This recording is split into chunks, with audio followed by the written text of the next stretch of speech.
So, hello guys! So, ayan, samahan nyo akong ligpitin yung station ko.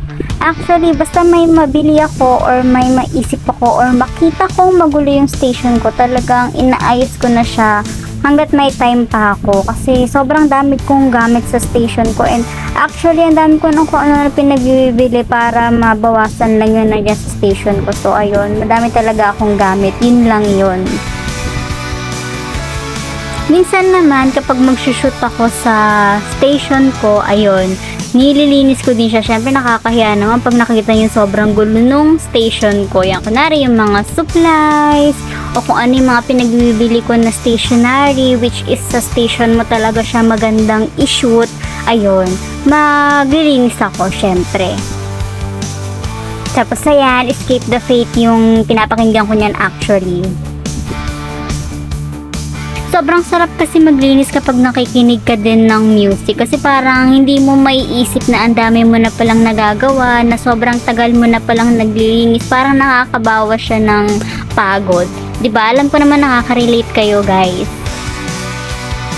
O 'di ba, mga ballpen pa lang, mga pens pa lang, sobrang dami ko ng achuchu. Ayan, yung mga nakikita nyong scotch tape dyan is para siya sa finger pag nagsusulat ka para maiwasan yung mga kalyo-kalyo, or pwede rin pag na-paper cut ka, pwede rin niyang maiwasan.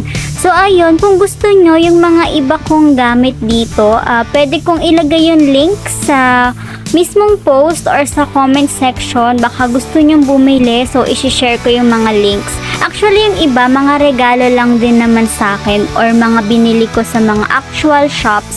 Pero pag nakita ko siya sa flagship stores mismo ng mga pinagbilhan ko, ilalagay ko dito yung link. And syempre, pati yung mga ibang mga ginif lang sa akin at hindi ko binili. Pag nakita kong meron sa Lazada, isi-share ko sa inyo. Baka kasi gusto nyo, baka magustuhan nyo at tanungin nyo kung saan ko nabili. So, ayan, unahan ko na, ilalagay ko yung link sa post or sa comment section.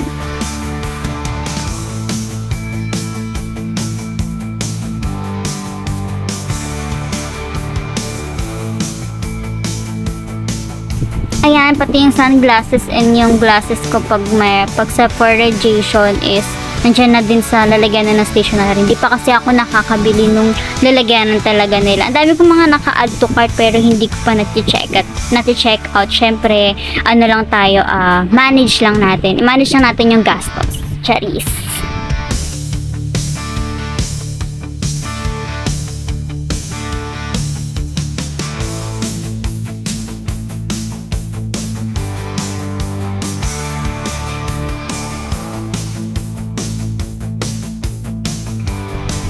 Ginawa ko lang pala yung lalagyanan na yan, guys. So, share ko lang. Wala lang. Proud lang ako sa gawa ko. Actually, ginawa ko siya sa office para lalagyanan ko ng mga anik-anix ko sa office. Like mga pens, mga kung ano-anong office supplies or stationery. Diba ang ganda? Ha, ha, ha, ha, ha. At ayan, dyan na tayo sa mga makeup ko. Actually, nakabili na ako ng lalagyanan nila. Na i-share ko na rin ata sa inyo yon, na i-reels ko na rin pala yon, yung parang drawer under the table. Ayun, doon ko na sila nilagay yung iba kasi yung isa kong binili na medyo malaki is nandun na yung mga stationery ko. So, ayan. Medyo madami akong lipstick. Actually, bawas na yan. Sobrang dami niyan talaga dati. Kaso, syempre, dahil sa sobrang dami, hindi mo na rin naman lahat nagagamit or hindi mo rin naman lahat nauubos. So, ayun, nade-declutter ko, tinatapon ko na siya. Syempre, na-expired. So, syempre, alaga tayo dapat sa skin natin.